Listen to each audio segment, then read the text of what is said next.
तो नमस्कार दोस्तों, स्वागत है आपका हमारे और आपके YouTube चैनल 599 रूट्स पे। आप फिर से माहौल देख सकते हैं, वापस आ गए हैं हम एक और पॉडकास्ट के साथ। ये हमारा तीसरा पॉडकास्ट होगा। लेकिन मैं आगे बढ़ूँ उससे पहले मैं आप सभी से, जो व्यूअर्स हैं, अगर आपने सब्सक्राइब किया हुआ है तो बहुत बहुत धन्यवाद। और अगर आप चैनल पे नए हैं तो मैं आपसे रिक्वेस्ट करता हूँ कि प्लीज़ आप सब्सक्राइब कीजिए, हमें ज़्यादा से ज़्यादा सपोर्ट कीजिए, ताकि हम एक अच्छा कंटेंट हम आगे पेश कर सकें, आप लोगों को एंटरटेन कर सकें। मैं कोशिश करता हूँ कि कुछ डिफरेंट दिखाने की या करने की कोशिश करने, जैसे मैंने बोला मैं कोशिश करता हूँ। तो इसलिए मैं आपसे रिक्वेस्ट करना चाहूँगा, प्लीज़ आप सब्सक्राइब कीजिए। तो आज का जो हमारा पॉडकास्ट है और इसका जो हमारा टॉपिक है, वो हमारा टॉपिक है सुजुकी और महिंद्रा जो हैं, इनका कंपैरिजन है। हम कोई प्रोडक्ट का कंपैरिजन तो करने वाले हैं, जो इनके 4x4 या लाइफस्टाइल व्हीकल्स को लेके इन्होंने जिस तरीके से मार्केटिंग की है, हम उसका कंपैरिजन करने वाले हैं। तो महिंद्रा कितना आगे है मार्केटिंग में किसी प्रोडक्ट को करने में, या सुजुकी कितना आगे है या पीछे है किसी प्रोडक्ट को मार्केटिंग करने में। तो जो मार्केटिंग टेक्टिक्स है दोनों कंपनियों की, हम उसको डिस्कस करने वाले हैं। और ये मेरा पर्सनल व्यू है, मेरी पर्सनल ओपिनियन है, गलत भी हो सकती है, सही भी हो सकती है, लेकिन मैं जो समझता हूँ मैं वो आपसे डिस्कस करने वाला हूँ। तो अगर हम देखें रिसेंट टाइम में, हाल ही में हमारी महिंद्रा की थार रॉक्स लॉन्च हुई। 5 डोर थार, जिसको हम शुरुआत जब हुई थी 5 डोर थार के नाम से जानते थे, रॉक्स तो बाद में नाम आया, पहले अरमाडा भी आया था। तो महिंद्रा ने तो नहीं, लेकिन लोगों ने बहुत पहले से ही ये, मतलब कहते हैं ना, शुरू कर दी थी गॉसिप्स की, भैया 5 डोर थार ऐसी आएगी वैसी आएगी, इस टाइम पे लॉन्च होगी या जो होगा। तो आप कह सकते हैं कि एक तरीके से महिंद्रा ने ही, अ, मेरे ख्याल से, मेरा मानना है कि महिंद्रा की तरफ से पूछा हो कि हम हवा बनाएं, एक हाइप क्रिएट की जाए। और फिर जब प्रोडक्ट की लॉन्च भी इन्होंने बताई कि 15 अगस्त को ही हम प्रोडक्ट लॉन्च करने वाले हैं, हाइप रही। एक स्पेसिफिक डेट दी गई कि भैया इस डेट को यह प्रोडक्ट लॉन्च होगा। बीच बीच में इनके टीजर्स आते रहे प्रोडक्ट के बारे में बताने के लिए कि ये प्रोडक्ट के अंदर ऐसा होगा, ये एक स्पेशलिटी होगी, ये उसकी यूएसपी होगी। ऐसा ही हमने, अगर आप देखें, the big daddy of all SUVs जिसको हम बोलते हैं स्कॉर्पियो एंड, उसमें भी हमने देखा था, हमने एक्सयूवी 700 में भी देखा। तो कहने का मतलब ये है कि महिंद्रा ने जब अपना प्रोडक्ट लॉन्च किया तो उन्होंने एक प्री सेल्स की जो एक उनकी एक्टिविटी थी वो बहुत अच्छे से और बहुत कंसिस्टेंटली उन्होंने मेंटेन रखी। उन्होंने कस्टमर्स को पूरी इंफॉर्मेशन देने की कोशिश की कि भैया मेरा ये प्रोडक्ट है, मेरे प्रोडक्ट के ये यूएसपीज हैं और मेरे प्रोडक्ट की ये लॉन्च डेट है। अब हम चलते हैं सुजुकी के ऊपर। आप कभी सुजुकी को देखेंगे या उसकी मार्केटिंग की तरफ देखेंगे तो कभी ऐसा नहीं होता। एकदम से न्यूज़ आती है कि सुजुकी ये नया प्रोडक्ट लेने वाला है, लेके आने वाला है, और वो प्रोडक्ट की लॉन्च वो कर देते हैं। उसके अलावा उसमें कुछ नहीं होता है कि भैया यहाँ से हम इसको इस टाइम पे डिलीवरी देंगे या उसकी ये यूएसपीज होंगी। एक जो बोलते हैं ना टीजर्स आता है, जो एक ट्रेलर एक मूवी का आता है, कभी सुजुकी वैसे नहीं लेके आता। तो किसी प्रोडक्ट की कोई हाइप क्रिएट नहीं होती, प्रोडक्ट एकदम से सुजुकी वाले ले आते हैं। यही अगर आप देखें जिमनी में हुआ कि उन्होंने तुरंत ही ऑटो एक्सपो में उसको शो कर दिया और वो 6 महीने के लिए, 5 महीने के लिए गायब। इसी तरह आप जो ये रिसेंट स्विफ्ट आई है, एक स्विफ्ट आई और वो 4-5 महीने के लिए, मतलब लॉन्च जब तक नहीं हुई तब तक कोई उसकी इन्फॉर्मेशन नहीं है। लेकिन अब हम वापस महिंद्रा में चलें, तो ये प्री सेल्स की बात हुई। अब हम वापस महिंद्रा में चलें तो महिंद्रा एक डिलीवरी डेट देती है कि भैया अगर मैं ये प्रोडक्ट लॉन्च कर रहा हूँ तो मैं इस डेट से बुकिंग स्टार्ट करूँगा, इस डेट से हम प्रोडक्ट की डिलीवरी शुरू करेंगे, और आप एक्सपेक्ट करते हैं कि आपको यहाँ से इस डेट से आपको ये आपके पास मिलनी शुरू हो जाएगी। और सबसे बड़ी बात, महिंद्रा उसमें एक प्राइस टैग देता है कि भैया ये इंट्रोडक्टरी प्राइस है, या जैसे भी है एक आप प्राइस मान सकते हैं, यहाँ से मेरा बेस मॉडल शुरू होगा और यहाँ तक जाएगा। मॉडल के फीचर्स ये होंगे, इसमें आप यही एक्सपेक्ट कर सकते हैं, ये इसकी यूएसपी हैं, ये नेगेटिव तो खैर कोई कंपनी क्या ही बताएगी। और अच्छी बात यह है कि काफ़ी सारे महिंद्रा के ऐसे प्रोडक्ट्स होते हैं जिसमें महिंद्रा अपना, एकदम तो नहीं लेकिन आज कुछ समय बाद, अपनी जो प्रोडक्ट की रेटिंग होती है, जो उसकी एंड कैप रेटिंग होती है, उसको भी देता है। कहीं 4 होती है, कहीं 5 होती है, उसको भी महिंद्रा उजागर करता है बहुत बढ़िया तरीके से, ट्रांसपेरेंसी मेंटेन करता है डिलीवरी के टाइम के लिए भी।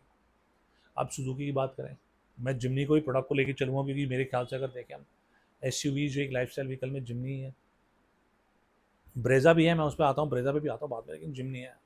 मैंने जैसे आपको बताया जिमनी ऑटो एक्सपो में आई और 4-5 महीने के लिए जिमनी गायब होगी, उसकी कोई न्यूज़ नहीं। कभी टेंटेटिव डेट आती, वही स्पेकुलेशंस होती कि भैया जिमनी का प्रोडक्शन इस डेट से शुरू होने वाला है, उस डेट से शुरू होने वाला है। आप जिमनी को मई में लॉन्च होगी, जून में लॉन्च होगी, कोई जानकारी नहीं होती थी। कस्टमर को बिल्कुल अंधकार में रखा जाता है उस सुजुकी के द्वारा।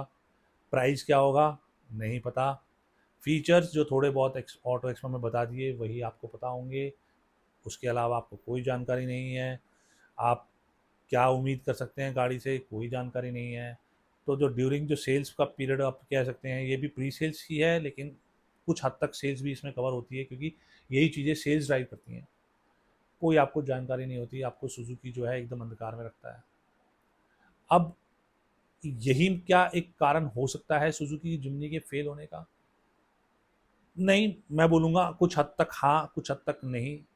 अब हाँ इसलिए है कि भैया कस्टमर जो है क्या चाहता है कि भैया उसको पता चल जाए मेरा ये प्रोडक्ट आ रहा है, मेरे इतने पैसे का प्रोडक्ट स्टार्ट होगा, तो मैं उसको प्लान कर सकूँ। महिंद्रा में देखिए आप, रॉक्स उन्होंने लॉन्च की, उन्होंने बोल दिया 1299 से उन्होंने प्राइस दे दिया, भैया मेरा यहाँ से शुरू होगा, जो लेना चाहते हैं नहीं लेना चाहते हैं वो प्लान कर लेंगे, भाई मेरे को बेस मॉडल मुझे इतना पड़ेगा तो मैं ऐसे कर सकता हूँ, वैसे कर सकता हूँ, मेरा यहाँ से फंड आएगा। जिमनी में ऐसा कुछ हमें पता ही नहीं था कि क्या था भाई। ठीक है, अब इसके अलावा अगर हम बात करें कि भाई सिक्योरिटी रेटिंग, हमें आज तक नहीं पता भाई जिमनी की सिक्योरिटी रेटिंग क्या है। महिंद्रा ने अपनी थार की भी दे चुके हैं, वो अपनी XUV 700 की भी दे चुके हैं, वो अपनी स्कॉर्पियो भी दे चुके हैं, स्कॉर्पियो एन की, सुजुकी की इतनी गाड़ियाँ आ चुकी हैं, किसी को हमें रेटिंग का पता ही नहीं है।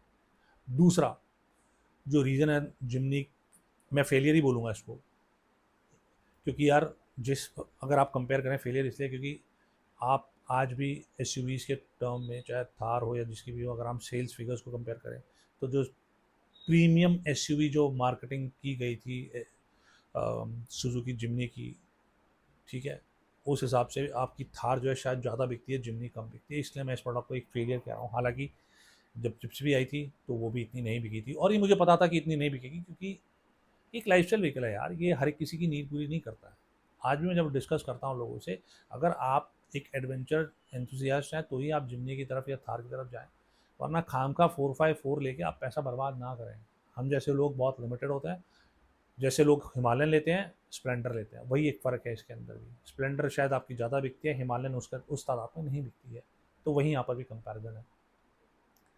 तो जिमनी का आप देखिए लेके आए, एक ओल्ड ओल्ड स्कूल मॉडल की तरह लेके आए, अच्छी बात है, सस्पेंशन बहुत अच्छा रखा, लेकिन थार रॉक्स देखिए, उसके अंदर फीचर्स देखिए आप, जो 50 लाख 60 लाख 70 लाख की गाड़ी में आते हैं वही फीचर्स थार में आ रहे हैं।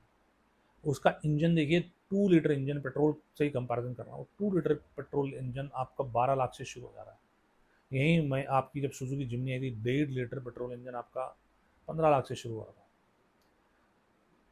15 नहीं बोलूँगा, चलो 13 बोल देते हैं, लेकिन कंपैरिजन फिर भी आप देखिए कि कितना बड़ा डिफरेंस है आपके उसके अंदर। तो महिंद्रा जो है भैया, हैट्स ऑफ टू देम, उनकी डिज़ाइन टीम, उनकी मार्केटिंग टीम, एक बहुत बेहतरीन काम किया उन्होंने इन चीज़ों को लेके। जो उन्होंने डिज़ाइन बनाया है, जो उन्होंने फीचर्स दिए हैं, मेरे ख्याल से सुजुकी को ये चीज़ें सीखनी चाहिए। सुजुकी को सिर्फ इस चीज़ का मुझे घमंड लगता है कि भाई उसका कस्टमर बेस बहुत ज़्यादा है, उसकी लॉयल कस्टमर्स बहुत ज़्यादा है, और लोग उसमें माइलेज प्रेफर करते हैं, उनको बाकी फीचर से कोई मतलब नहीं है। लेकिन आने वाले समय में ये चीज़ें बदलने वाली हैं, और शायद महिंद्रा ही इन चीज़ों को बिल्कुल टैप कर रहा है कि भैया ये चीज़, कंज्यूमर का बिहेवियर चेंज होगा और मैं इन्हीं चीज़ों के ऊपर इनकैश करूँगा। तो महिंद्रा उन्हीं चीज़ों के ऊपर खेल रहा है, और सुजुकी वहीं उन्हीं चीज़ों के ऊपर फेल हो रही है आज की डेट में। अगर आप देखें डाउन द लाइन, सुजुकी की सेल्स कम हो चुकी हैं। और तीसरा सबसे बड़ा, अगर मैं आपको बोलूँ ना, जो प्राइसिंग वाली बात होती है, आप महिंद्रा को देखिए, चाहे महिंद्रा की थार कोई भी गाड़ी हो, जब थार फर्स्ट, जो सेकंड, जो आप अभी जो 3 डोर है, जब वो रीलॉन्च हुई थी, वो 10 लाख पे रीलॉन्च हुई थी, और 14 लाख आज की डेट में बैठी है। तो उसका प्राइसिंग का ग्राफ है वो 10, 11, 12, 13, 14, तो वो एक ऊपर की तरफ जा रहा है। वहीं आप सुजुकी को देखिए, सुजुकी अगर बोलूँ मैं आपकी 13 की लॉन्च हुई थी, तो वो 13 से 12 आया, वो 11 आया, वो 10 आया। तो सुजुकी नीचे की तरफ जा रही है प्राइसिंग के मामले में, थार ऊपर की तरफ जा रही है। सेल्स में बिल्कुल वैसे ही चल रहा है। थार ऊपर जा रही है, बेशक प्राइसिंग उनकी जो है ऊपर जा रही हैं, सुजुकी प्राइसिंग नीचे आ रही है, लेकिन फिर भी उनकी सेल्स उस हिसाब से मैच नहीं हो रही है। तो कहने का मतलब ये है कि जो मार्केटिंग की टेक्टिक्स हैं महिंद्रा की, वो बहुत बेटर हैं। सुजुकी या किसी और कंपनीज को इनसे सीखना चाहिए कि भैया कैसे हम अच्छी मार्केटिंग कर सकते हैं, एक अच्छा डिज़ाइन प्रोडक्ट कॉस्ट एफिशिएंसी के साथ हम कैसे दे सकते हैं। महिंद्रा इसमें सबसे ज़्यादा आगे है, सुजुकी तो बहुत पिछड़ चुका है, कहीं पिक्चर में भी मेरे ख्याल से नहीं आता। तो महिंद्रा जो है अपना ग्राफ मार्केटिंग में, प्रोडक्ट डेवलपमेंट में, प्रोडक्ट डिज़ाइन में ऊपर लेती जा रही है, और सुजुकी इन सब चीज़ों में, आप डिज़ाइन बाय देख लीजिए, वो अपना ग्राफ नीचे लेती जा रही है। तो मेरे ख्याल से लोगों को समझना, जो ये कंपनी है इनको समझना चाहिए, महिंद्रा से कुछ सीखना चाहिए, और भाई कस्टमर को ट्रांसपेरेंसी वाले प्रोडक्ट देना चाहिए, ट्रांसपेरेंट रखना चाहिए, जो महिंद्रा करती है। अगर उन्होंने बोला है कि भैया दिवाली के बाद आपकी बुकिंग शुरू होगी, तो दिवाली के बाद शुरू हो जाती है। सुजुकी की तरह नहीं है अंधकार में रखा, एकदम से प्रोडक्ट आया, एकदम से प्राइसिंग आई, लोगों ने डिसाइड करना है ले लो तो ले लो, नहीं करना है तो मत करो। लेकिन ऐसा आज की डेट में जो कंज्यूमर है बहुत बहुत रिएक्टिव हो चुका है इन चीज़ों को लेते हुए, तो कंपनी को समझना चाहिए। तो उम्मीद करता हूँ यार आपको ये ब्लॉग थोड़ा इन्फॉर्मेटिव लगा होगा, अच्छा लगा होगा। अगर अच्छा लगा है तो please do give it a thumbs up, और फिर से रिक्वेस्ट करता हूँ कि आप सब्सक्राइब कीजिए, अच्छे अच्छे कमेंट्स कीजिए, और ताकि हम आने वाले टाइम पे अच्छे अच्छे वीडियोस ला सकें। तो मिलते हैं दोस्तों अगले पॉडकास्ट या अगले किसी एडवेंचर एक्टिविटी में, तब के लिए जय हिंद, जय भारत, नमस्कार।